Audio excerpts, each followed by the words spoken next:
열린시장 레이싱 시간입니다. 개장 전 토마토TV 전문가와 객장 전문가들이 보고 있는 그 종목군들 지금 화면을 통해서 확인을 해봤는데요. 차바이오텍과 오시아에 있는 중복 추천을 받았네요. 18개 종목이 오늘 제시가 됐는데요. 먼저 특징부터 그룹핑을 해보겠습니다. 이 시장 비중을 보니까 코스닥 시장의 종목군들이 좀 많이 보였네요. 56% 비중으로 나타났고요. 코스피는 44% 비중입니다. 업종상의 비중도 확인을 해보겠습니다. 자, 업종상 본다면 오늘 IT 부품 쪽에 종목군들이 좀 많이 보였는데 역시나 지금 제조업종 그리고 IT 하드웨어 쪽에서 지금 추천이 많이 됐습니다. 28% 비중으로 제조업종이 나타나고 있고 IT 하드웨어 쪽이 22%, 화학섹터 OCI가 좀 중복 추천을 받았는데요. 11% 비중으로 나타나고 있고 서비스 업종이 11% 비중으로 역시 같은 비중을 차지했습니다. 자, 이 중에서 명예전당 관심주를 확인을 해보겠습니다. 이재호 전문가와 함께합니다. 전문가님 안녕하세요. 네, 안녕하십니까. 이재호입니다. 네, 오늘의 종목은 S1입니다. 이 보안 서비스 업체인데요. 자, 이 종목 주목하시는 그 이유 설명을 해주시죠. 네, 일단 보안 서비스 기존의 이제 주력 그 사업인 보안 시스템 서비스라든가 정보 보안 솔루션 개발, 공급 이런 보안 쪽의 영업은 여전히 호조세를 보이면서 2분기에도 실적은 괜찮은 1분기에 실적은 괜찮은 흐름들은 보여줬고요. 2분기에도 이런 흐름은 나올 가능성이 있지 않을까 싶습니다. 여기 이제 또 얼마 전에 그 에버랜드의 건물 관리 사업 요 양수로 인해서 약간 올해 전체적으로 보면 약 한 25% 정도의 매출 확대 요인이 발생을 했다 이렇게 보면 되겠고 결국 이제 그 S1 같은 경우가 이제 기존의 사업 플러스 이 그 건물 관리 사업 이 부분은 하나의 그 추가적인 어떤 외형 확대와 그리고 성장 동력으로 자리를 잡을 수 있지 않겠나 그렇게 판단을 하고 있는 부분들입니다. 결국 이제 건물 관리 사업으로 인해서 그 에너지 서비스 전문 기업으로 사업 영역이 본격화되는 그런 기대감까지만 같이 가질 수 있는 부분들이기 때문에 S1이 사실은 그 올해 전체적으로 약간 작년도 대비 한 50% 이상의 이익 성장이 기대되긴 합니다만은 사실 그 동안에는 좀 밸류에이션이 좀 높다라는 약점은 있긴 했습니다만은 전체적으로 지속적인 어떤 사업 다각화 더불어서 성장에 대한 기대감 이런 부분을 감안하면 충분히 추가 상승을 만들어낼 수 있는 그런 업체가 아닐까 생각을 하고 있습니다. 네, 말씀대로 좀 밸류에이션이 높아요. 지금 현재 수준에서 본다면 PER이 한 34배 정도 되고 예상 이 실적 대비로 해도 한 20배가 좀 넘는 그런 수준인데 자, 그렇다면 어느 정도 좀 적정 가치는 지금 반영이 되고 있는 그 상황은 아닙니까? 단순파로 본다라고 하면은 적정 가치나 혹은 그 이상 올라와 있다 이렇게 이제 볼 수 있겠습니다만은 S1의 어떤 밸류에이션 부담 같은 경우는 신사업과 어떤 성장 동력으로서 충분히 상쇄될 수 있는 부분들이다 그렇게 보고 있습니다.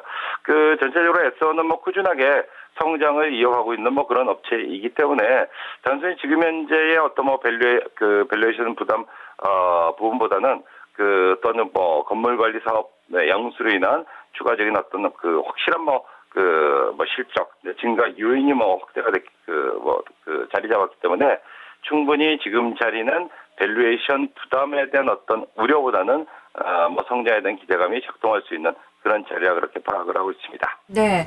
그런데 이 기관은 좀 사고 있지만 지금 외국인 투자가들은 계속적으로 좀 매도 물량을 좀 내놓고 있는데 이거는 어떤 판단으로 이렇게 매도 물량이 좀 나오는 걸까요? 그 외국인 같은 경우는 최근 들어서 약한 2주 정도 매도 플레이를 펼치고 있습니다. 그러나 이제 규모 자체가 그전에는 좀 매수를 하다가 최근에 한 2주 정도 이제 매도를 펼치고 있는데 특별한 의미를 두기는 둘 필요는 없다라고 생각을 하고 있고요. 매도에 다시 재매입 흐름은 또다시 충분히 나올 수 있지 않겠나 그렇게 봅니다. 전체적으로 외국인들의 모든 종목들이 매수하는 종목은 올라가고 매도하는 종목은 빠지고 이런 부분으로 형성이 되고 진행이 되는 부분들은 아닌 것 같고요. 오히려 좀 중장기적인 투자자 중에 하나인 연기금 쪽에 지속적인 꾸준한 매입 흐름이 나오고 있기 때문에 S1 좀 안정적인 흐름을 보일 가능성이 높지 않을까 그렇게 생각을 하고 있습니다. 네. 자, 그러면 이제 차트를 좀 볼까요? 지금 현재는 매물대 구간입니다. 이평선의 단기적인 좀 저항도 앞두고 있고요. 지금 기술적으로는 어떻게 좀 봐야 될까요? 사실 S1이 약간 2달 정도 조정기를 거쳤죠. 지난 4월 달부터 초반부터 이제 조정이 시작돼서 5월 초순까지 조정을 줬고 5월 달은 이중바닥 확인한 정도 그런 보여줬고요. 6월 달 들어서서 이제 21일 평선을 넘어서면서 이제는 61일 평선 넘어가기 위한 시도가 나오고 있다라고 이제 보고 있고요. 최근 한 이틀 정도 조정을 줬습니다만은 21일 평선 중심으로 해서는 충분히 지지와 더불어서 이제 반등을 기대해 볼 수 있는 그런 자리가 아닐까 그렇게 판단을 하고 있고요. 그래서 8만 원 정도에서는 충분히 매입해서 상승을 노려볼 만한 자리가 아닌가 그렇게 판단을 합니다. 그래서 8만 원 정도를 매수 가격으로 잡으시면 큰 무리가 없을 것으로 그렇게 판단을 하고 있습니다. 현재 이제 8만 원이니까 현재 목표가는 전체 성장에 대한 기대감을 말씀을 드렸는데 그렇다고 하면은 일단은 중기적으로 한번 10만 원 권역까지의 목표치는 설정을 해둘 수 있는 그런 업체가 아닐까 싶고요. 현재 가격 대비 약 한 25% 정도의 상승력은 있다라고 그렇게 판단하고 있습니다. 그래서 목표가는 10만 원 제시해 드리도록 하겠고요. 손절 가격은 7만 5천 원 말씀드리겠습니다. 네, 매수 가격을 좀 낮게 주셨어요. 지금 동시효과 상황에서는 상당히 흐름이 좋습니다. 1% 넘게 오를 것으로 보여지고 있는데 좀 쫓아가는 매수는 좀 어렵겠습니까? 조정 시에 매수 전략을 주시는 거예요? 동시효과 지금 이제 15분 정도 나왔거든요. 이거 험했을 수도 있고요. 시가가 어떻게 형성될지는 알 수가 없는 거고요. 뚜렷하게 이제 S1이 오늘장 급등할 수 있을 만한 내용이 있었던 것도 아니고, 그렇다면은, 동시효과는 뚜껑을 열어봐야 되는 거고요. 지금 이제 8만 원 매수가를 드렸는데, 금요일 종가가 8만 200원이었습니다. 그러니까 매수가가 그렇게 높다라고 이제 보지는 않고요. 8만 원 전후 정도에서 잡는다라고 하면은, 큰 무리 없다라고 생각을 하고 있습니다. 네, 알겠습니다. 말씀 잘 들었습니다. 네, 감사합니다. 네, 이재우 전문가와 함께했습니다. S1 살펴봤고요. 이어서 지점의 추천주를 살펴보겠습니다. 신한금융투자 삼성역지점으로 가보겠습니다. 안동균 차장입니다. 차장님 안녕하세요. 네, 안녕하십니까. 네, 오늘의 종목은 한솔 로지스틱스입니다. 한솔 CSN에 이 사명이 변경된 그 기업인데요. 자, 이 종목 보시는 그 이유 설명을 해주시죠. 네, 최근 한솔 그룹사에 있는 다른 종목들, 한솔 제지나 한솔 테크닉스 같은 것들의 어떤 주가 움직임이 상당히 좀 좋습니다. 아무래도 지배 구조 개편에 관한 어떤 기대감 때문에 주가의 어떤 좋은 모습들이 보여지고 있는데요. 이 지배 구조 개편의 가장 중심에 있는 한솔 로지스틱스가 이제 주가에 좀 어느 정도 상승의 어떤 기조에 서 있지 않나 이런 생각에서 좀 추천을 해드리겠습니다. 이 종목 같은 경우에는 말씀드린 대로 한솔 제지가 한솔 로지스틱스가 한솔 제지를 지배하는 구조고, 한솔 제지가 다시 한솔 EME, 그리고 한솔 EME가 다시 한솔 로지스틱스를 이제 지배하는 그런 순환 출자 구조가 되어 있는데요.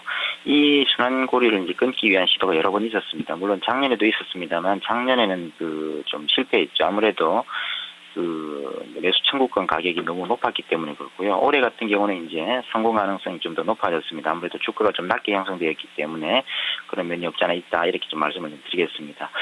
아무래도 이제 출자 구조 이런 것들이 좀 어느 정도 해소가 된다면 기주사로서 일단 한솔 로지스틱스 같은 경우에는 이제 글로벌 유용량이 늘어날 것이고, 그리고 또 3자 물류가 전문적이기 때문에 어떤 각국의 어떤 경기 부양책 때문에 이런 것들이 또 확대될 것으로 예상이 됩니다. 따라서 지금 현재 이 가격대에서는 좀 바이 앤 홀드 전략을 좀 제시해 보겠습니다. 네, 다만 한솔그룹의 이 지수사 전환 작업, 이것이 지금 좀 어려움에 좀 부닥치고 있는 그 상황인데 어떻게 좀 속도를 낼 수 있을까요? 예, 앞서 말씀드린 것처럼 작년 같은 경우에는 이제 한솔 제지 쪽에서 이제 반대를 했죠. 너무 주가 높게 형성되어 있기 때문에 매수 청구권 가격이 높았습니다만, 올해는 상대적으로 가격이 좀 많이 다운되어 있는 상태고 낮게 형성되어 있습니다. 이런 것들이 이제 조금 더 이제 기대감을 좀 높일 수가 있고요. 이런 기대감으로 인해서 다른 이제 한솔 제지라든지 테크닉스 가격들이 상당히 좀 좋은 움직임을 보여주고 있습니다. 한솔 로지스틱스 올해는 좀 그런 기대를 좀 반영을 해서 어느 정도 이제 주가의 양원 흐름 예상해 볼 수가 있겠고요. 아무래도 이런 것들이 이제 계속적으로 이제 거론된다는 말은 조만간 지주사 전환이 이제 가시화되고 있지 않나 이런 생각을 좀 가져볼 수가 있겠습니다. 이런 것들이 이제 가시화된다면 아무래도 해외 사업 쪽이나 M&A를 통해서 물류 사업이 계속적으로 확대될 수가 있고, 따라서 말씀드린 한솔 로지스틱스 같은 경우에는 이제 주가의 어떤 양원 흐름 예상해 볼 수 있다라고 말씀드리겠습니다. 네. 하지만 주가는 횡보세가 계속 지속되고 있습니다. 그 이유를 어떻게 봐야 될까요? 일단은 기술적으로 잠깐 본다면요, 상승 삼각형의 어떤 이제 끝부분에 와 있다라고 좀 말씀드릴 수가 있겠고, 또 최근에 어떤 변동성이 상당히 좀 많이 줄어들어 있는 상태입니다. 상승 삼각형의 끝부분에 와 있기 때문에 일단 조만간 내 변동성이 다시 확대될 것으로 예상이 되고요.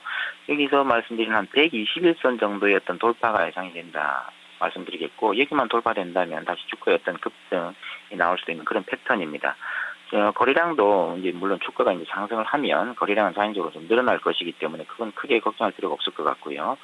뭐 기술적으로 좀 말씀드리면 2,800원대 정도에서는 충분히 매수해 볼 수 있는 그런 메리트 있는 가격대다 이렇게 말씀을 드리겠습니다.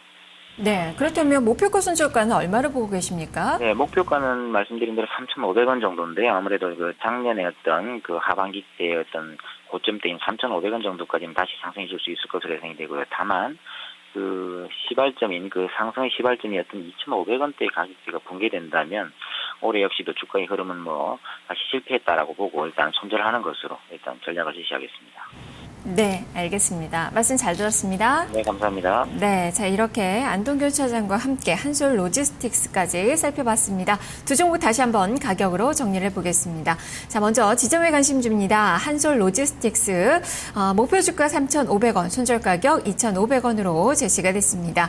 앞서 점검해봤던 명예전당 관심주는 S1이었는데요. 목표 주가 10만 원, 손절 가격 7만 5천 원으로 제시가 됐습니다. 열린시장 레이싱이었습니다.